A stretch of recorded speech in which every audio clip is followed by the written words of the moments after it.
My name is Kinanu Lucy, nursing officer working in Bahati Sub-County Hospital in Nakuru.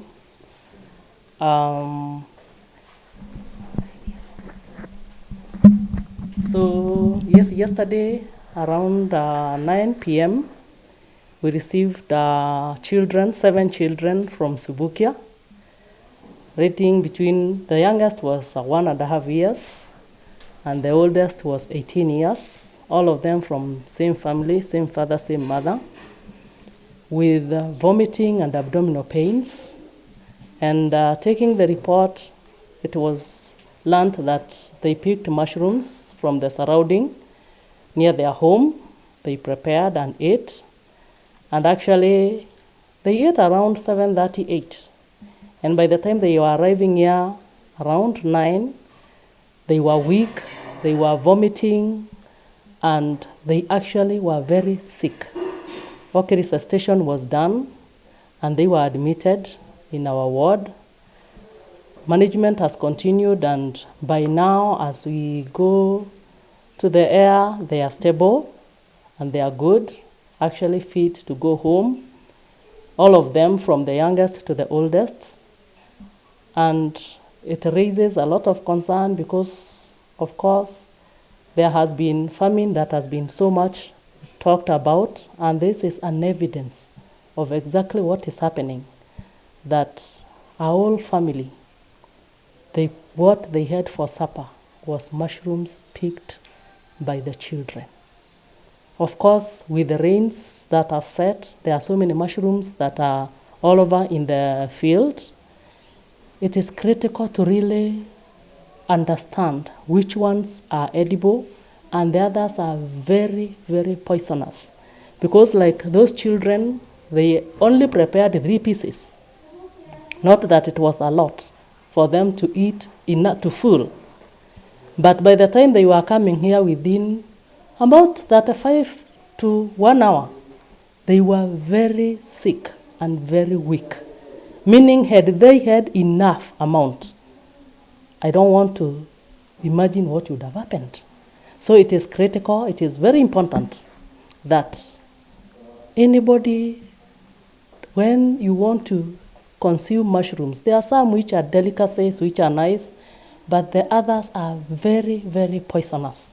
And it is important, it is critical for you really to understand which ones are edible and which ones are not edible. Because the ones which are not edible are not just not edible, but they are highly poisonous. And it is important to really have a difference of the two. And physically, you might not tell the difference. There are the specialists who know which ones are poisonous, which are not. On the look, we may not. In the layman's side, we may not tell which ones are poisonous and which ones are not. So please, before you consume them, it is important you be sure of are they poisonous or not. Otherwise, by now, the children are stable, they are all okay, and actually ready for discharge home. However, we still appeal, because if there was no food at home yesterday, we don't know whether there is still food for today. Actually, all their vital signs, their general appearance, everything, they are okay. They are stable enough, and we believe that by the end of the closure of the day, we should be discharging them home, all of them. Kwa majina ni Kevin Waero, nilitokea shule, nikaenda shamba, nikatoka shamba, nikakuja, nikapata ikipikwa, imepikwa, nikakula. Baadaye nikakaa kidogo, hao wadogo wakaanza kuharibikiwa, kutabika. Baadaye mimi nikakaa kidogo, pia mimi nikaharibikiwa, ndio tukakuja hospitali sasa. Huwa tunakula. Lakini hiyo ya jana sasa ni kama ilikuwa ile mbaya. Kwa majina yangu naitwa Frederick Kamau. Mimi ndiye baba hao watoto wameraswa hospitali Bahati kwa sababu jana walikula makuno na sasa baada ya muda kidogo wakaanza kutabika na baadaye nikaona sasa pahali watoto wamefika sitakaa nao tena.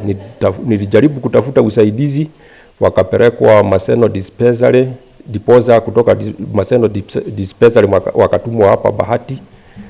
Sasa kutoka jana wako hapa mimi si kukuwa na uwezo wa kukuja nao kwa sababu kuna mama fulani au anashughulika na mambo ya health huko kijijini ndiye alinisaidia kukuja nao. Mimi singeweza kukuja kwa sababu hizo pikipiki kutoka kwetu kuingia kwa rami ni shilingi 250. Kwa hivyo hiyo nduthi mbili hata saa hii bado sijaweza kulipa kwa sababu hao watu walinikuta asubuhi kwanza wakaniambia nikuje nishughulike na kujua watoto vyenye watatoka, halafu tutajua vyenye tutaongea kwa sababu tu ni watu wa kijiji. Kwa hivyo mimi sikuweza kukuja na hao watoto, lakini niliamkia hospitali asubuhi.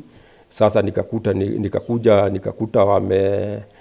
wametibiwa, ni wazuri, isipokuwa tu ni mmoja alikuwa anasema tumbo inamuuma kidogo, lakini wakati daktari alikuja akampea dawa na kwa muda kidogo akasema tumbo imewacha kumuuma. Hicho kijiji kina njaa kwa sababu kwa mwaka uliopita hatu kupata mavuno vizuri kama vyenye inchi imekaa, mnasikia kuna upungufu wa mvua. Si mara ya kwanza, niseme sio mara ya kwanza tumewahi kula. Sasa hii ndio tujui ilikuwa namna gani kwa sababu tushakula. Hiyo ni kitu huwa inatokea kwa kijiji. Na hata kuna jana kuna jirani tu nilijua alitumia tu hiyo chakula ya makuno na kufanya kitu, lakini kwangu ndio shida ilitokea kwa sababu mimi mwenyewe hiyo makuno niliangalia na nikaona ni aina ya ile familia huwa tunakula, kwa sababu ile makuno ninajua ina sumu, inatoka ikiwa kama mwafuri na mna hii ikiwa kubwa, na hiyo makuno ukiishika hivi inakuwa nyepesi, na hii ya familia yenye tunakula itokagi kama mafuri, inajifunga kidogo, na hii nini yake inakuwa ngumu. Kwa hivyo sasa ukifunja hivi unasikia ni ngumu.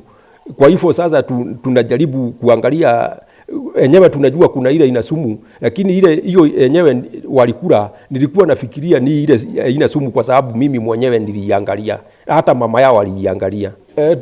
Tulijua anaenda kupika kwa sababu hata mama mwenyewe alikuwa hapo, lakini kukawa na katoto kengine kadogo kalilia, akaenda kukanyonyesha. Sasa huyu msichana akachukua ushukani akapiga ile makuno na wakagawana, kwa sababu sasa mimi kama mzee si kukua hapo kwa sababu sio kawaida kukaa hapo. Sasa unasumbuana na watoto, mimi natoka kidogo naenda kwa kitanda. Sasa nilikuwa kwa kitanda naye mama akakuja kunyonyesha mtoto. Kwa hivyo sasa makuno wakikula sisi tulikuwa kwa kitanda, nao walikuwa kwa rumu ya meza. Kwa majina ni Margaret Wanjiru kutoka Haji Farm, Subukia, Sub-County, Way, Location, Donga, Sub-Location. Jana jioni nilikutwa na baba ya watoto, nilikuwa kanisani, akaniita akaniambia nyumbani kumeharibika. Nikamuuliza shida gani? Watoto wamekula makuno na saa hii wamelala, nataka tujue vile tutafanya. Na sababu ni akuje kwangu, mimi ni CHV mahali pale, hiyo ni kijiji yangu.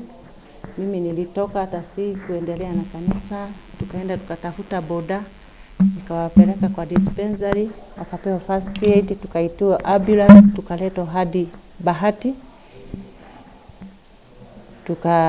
wakaangaliwa vizuri, tukaadmitiwa, na sasa watoto wako sawa, tunangojea tudischargiwe ili tuende nyumbani.